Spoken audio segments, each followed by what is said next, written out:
Oi, oi, oi, quinto ano! Tudo bem com vocês? Olha a tia Paty aqui mais uma vez com a nossa aula de ensino religioso e hoje nós vamos falar a respeito do nascimento de Jesus, tá bom? Esse é o nosso texto base para a gente fazer algumas considerações hoje, tá bom? É o texto do livro de Isaías, no capítulo 9, versículo 6, que diz assim: Um menino nos nasceu, um filho se nos deu, e o principado está sobre os seus ombros, e o seu nome será Maravilhoso Conselheiro, Deus Forte, Pai da Eternidade e Príncipe da Paz. Esse texto tem tudo a ver com a história que nós vamos contar para vocês agora.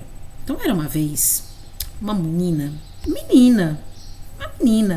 de 14 anos, chamada Maria. Um dia, o anjo Gabriel apareceu para ela e disse para ela: Salve, agraciada, o Senhor é contigo. Ela achou estranha aquelas palavras e disse por que aquelas palavras estavam sendo dirigidas até ela, e o anjo explicou tudo o que ia acontecer com ela. Olha, o Senhor te escolheu, você vai gerar um filho, e esse filho vai ser o Pai da Eternidade, o Príncipe da Paz. Ele será o homem mais importante do universo. E começou a explicar para ela a situação.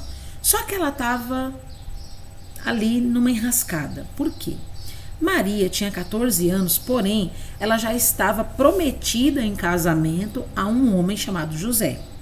Naquele tempo, esse comprometimento já se era chamado de noivado. Então ela estava noiva e ela ia se casar com José, certo? Só que o que acontece? Quando uma mulher que já estava noiva aparecesse grávida de outro homem, ela deveria ser apedrejada até a morte. Mas ela não ficou com esse medo, você não percebe esse temor nela. Simplesmente ela ouve aquelas palavras do anjo e ela diz: se cumpra em mim o querer do meu Senhor.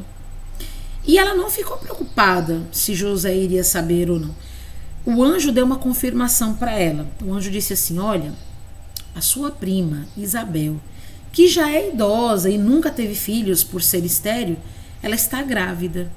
E aquilo encheu o coração dela de alegria, porque na família era muito comum você se alegrar com a chegada de um filho. E quando a mulher não gerava filhos, ela era considerada uma mulher sem empréstimo algum, sem importância, sem relevância. Então Isabel já era idosa. E aí ela encheu o coração de alegria, porque primeiro, idosa, estéril, e agora mãe.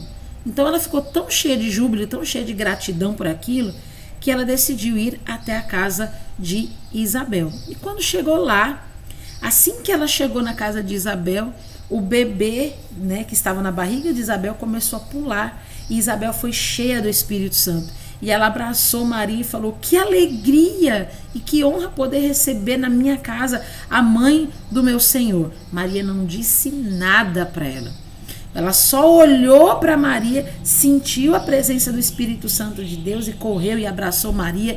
E aquilo foi uma alegria também muito grande para Maria. Maria teve então uma confirmação de que realmente aquilo era verdadeiro. E ela passou ali um tempo na casa de Isabel, aprendendo várias coisas e conversando sobre esses milagres que haviam acontecido sobre suas vidas. Porém, Deus, que é muito cuidadoso, logicamente não iria deixar Maria passar por nenhum tipo de perigo. Afinal, ela estava gerando Jesus, o Salvador do mundo. Então, enviou o anjo Gabriel para conversar em sonho com José. E acabou explicando toda a situação para José, que entendeu perfeitamente e logo entendeu o propósito de Deus sobre essa terra. Aí um dia, o governador daquele período pediu e ordenou para que todas as pessoas fossem à tua cidade natal para fazer o recenseamento. Ou seja, as pessoas deveriam ir até a cidade que nasceram para fazer a contabilização de membros, né, daquelas famílias originárias daquela região. Maria estava prestes a dar à luz, com um barrigão bem grande, com seus 9 meses, porém tinha que obedecer o decreto do governador.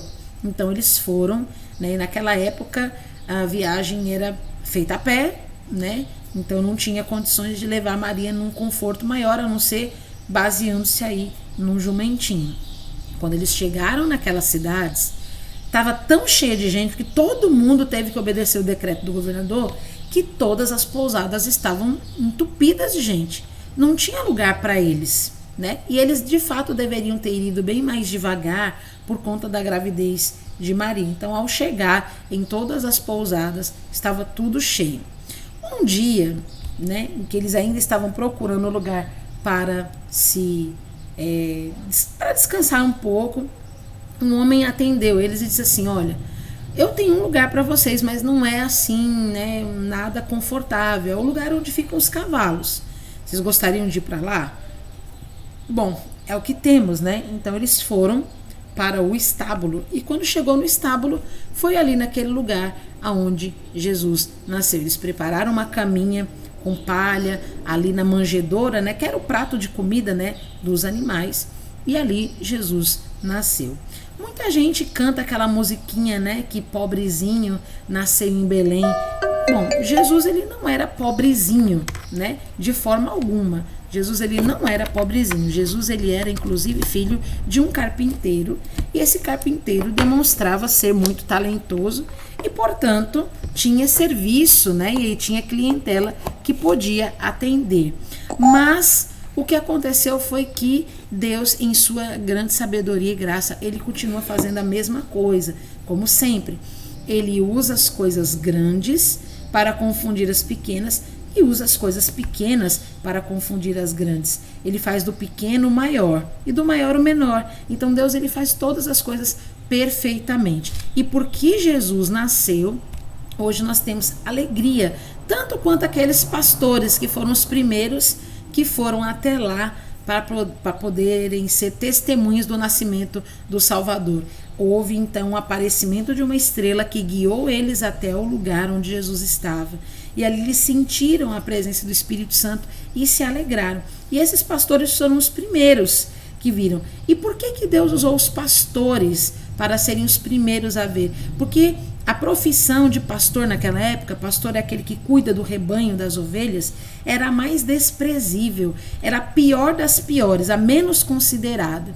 Tá vendo aí mais uma vez? Deus dando honra, né, àqueles que são pequenos, né? A sabedoria de Deus é algo que nossa mente ainda não consegue compreender, mas foi assim que aconteceu. E hoje nós podemos declarar que um menino nos nasceu e um filho se nos deu, o Filho de Deus, o Todo-Poderoso. O principado está sobre os seus ombros, ou seja, ele é príncipe de todos os povos. E o seu nome será Maravilhoso Conselheiro, Deus Forte, Pai da eternidade e Príncipe da Paz. Esse é o menino Jesus que foi entregue por nós, morreu na cruz e ressuscitou, está sentado à direita de Deus Pai, o Todo-Poderoso. E a sua tarefa hoje é declamar em áudio no WhatsApp para mim, no privado, esse texto de Isaías 9:6. É só você pegar o seu WhatsApp, colocar no áudio e gravar. Porque um menino nos nasceu, um filho se nos deu, e o principado está sobre os seus ombros, e o seu nome será Maravilhoso Conselheiro, Deus Forte, Pai da Eternidade e Príncipe da Paz. Então, declare esse texto para mim hoje como atividade, e que você tenha um ótimo dia sabendo que Jesus nasceu, e porque ele nasceu é que nós estamos aqui cheios do amor, da graça e da misericórdia do Pai. Tá bom? Tomara que você tenha gostado da historinha. Daqui a pouquinho a gente vai lá na sala de aula virtual para a gente discutir um pouquinho mais sobre isso, tá bom? Então, bom dia para vocês, até daqui a pouquinho, e um beijinho bem grande para vocês. Tchau, tchau.